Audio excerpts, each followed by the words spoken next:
Okay, in computing probabilities, here is our formula P of x equal to the number of favorable events over the total number of possible events. So we have here an example. A basket contains 10 red balls, 6 green balls, and 4 white balls. So let's have the first question. What is the probability of getting a white ball?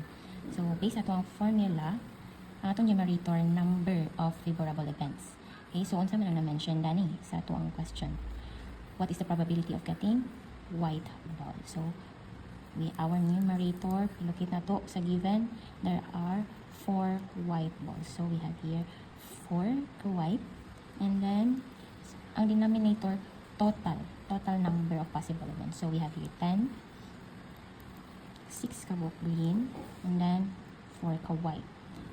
So we will add, copy lang sa numerator, i-over din na to, 10 plus 6 equals 16. Plus 4 equals 20. Okay, so malowest term pa ba na? Masimplify pa ba na to? Yes, masimplify pa na to. Okay, pila man. So we will, ilahang common na ni is 4. 4 divided by 4 is equal to 1. Then 20 divided by 4 is equal to 5.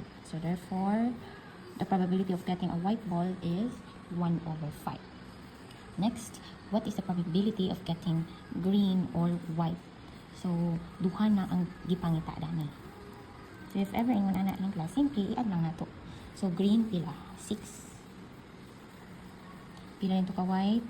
4 plus 4.